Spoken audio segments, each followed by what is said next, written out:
New details in the tragic drowning death of Malcolm-Jamal Warner. This is your boy, the Sports Dr. Spock, and we're right here with that's Lauren LaRosa of the Breakfast Club.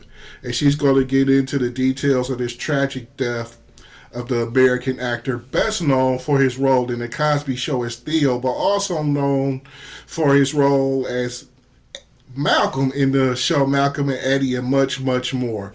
Let's get into the new details of this tragic drowning with Mrs. LaRosa right here. So there are new details in the tragic passing of Malcolm-Jamal Warner.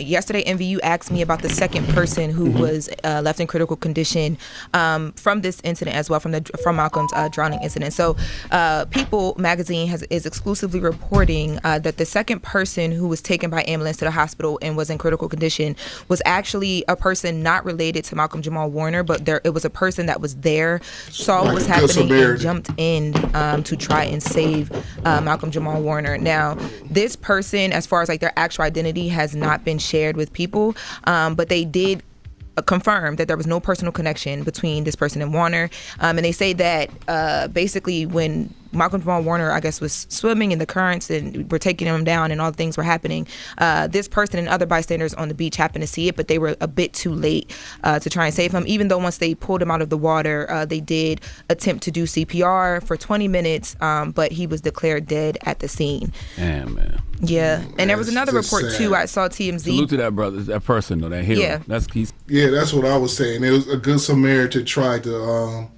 save Malcolm's life. And unfortunately, him and other good Samaritans who tried to give him CPR for 20 minutes, and it just wasn't, they were just too late. He died, I'm hearing swimming at 5:30 in the morning, and he died because of a riptide. But let's get back into the video. Go ahead, Charlamagne.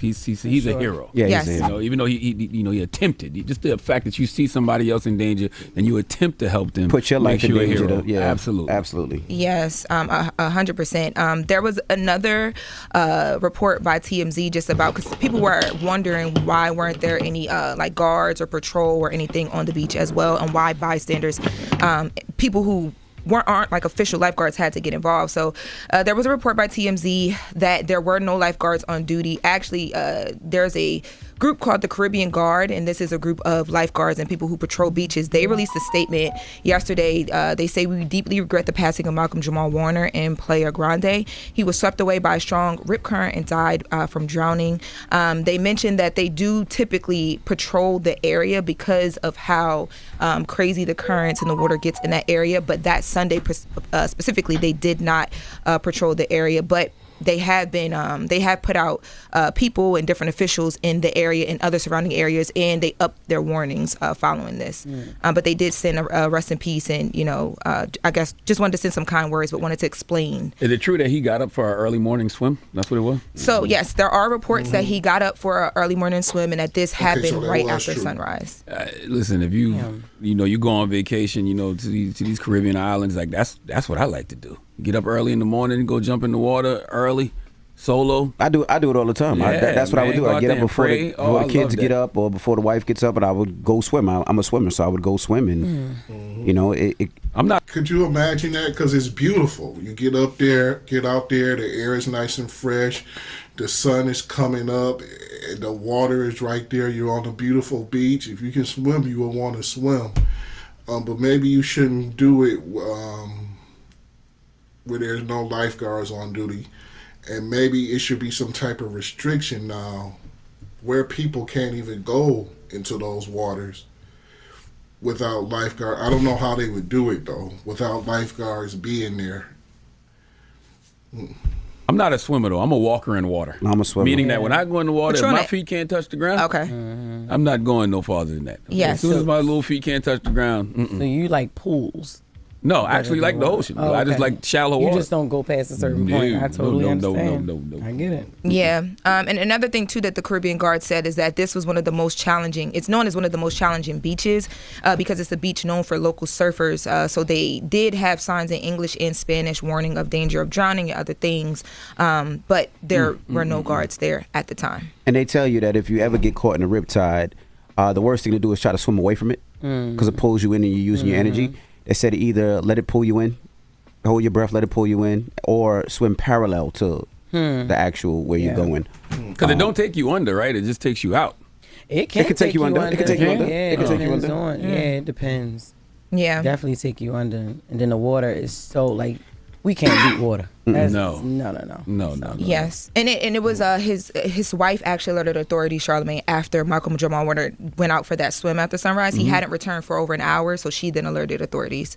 Yeah, and Raven-Symoné actually, because I know a lot of people were wondering how Raven-Symoné is doing, and Miss Felicia Rashad. Raven-Symoné posted yesterday to her Instagram, remembering Malcolm. Let's take a listen. Words cannot describe the pain and sadness and surprise that I feel with the recent loss of MJ. They've all had the big things to say. brother. Bill He Cosby was said something too. a beacon. He was one of the most multifaceted, talented men. So gentle. And my heart and soul and hugs and kisses go out to his daughter and his wife and his mother. He gave the best advice, he gave the best hugs, and his smile will always be a huge, bright, white smile on my head forever. So sad. I love you, and I know you're watching over all of us now. Bye, Malcolm. Everybody who's speaking of him saying exact same thing, just a kind, gentle man. And a lot of those child stars don't end up being like that. He seemed grounded. He didn't have a whole lot of issues with the law. He wasn't really even in the news like that, unless he was working. You never really heard about a lot of wild things about that child star.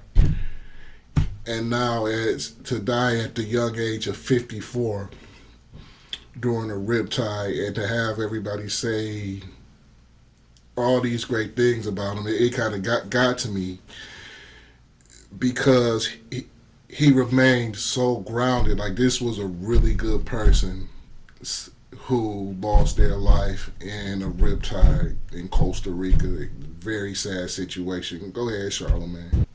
That brother Malcolm-Jamal Warner was intentionally trying to be the best version of himself at all times. He was intentional with his art and how he showed up in the world. Like that is what I always saw from Malcolm-Jamal Warner. Yeah. It's very sad. Very sad. Extremely. Man. All right. Well, that is the latest. That's what they had to say about Malcolm-Jamal Warner. It was a very sad situation. This was from the Breakfast Club this morning. You guys can check this out on the full video out on YouTube, and don't forget to like and subscribe here for more urban news. I also do professional wrestling content and much more. This is your boy, the Sports Dr. Spock, and I am out for now. Y'all take care.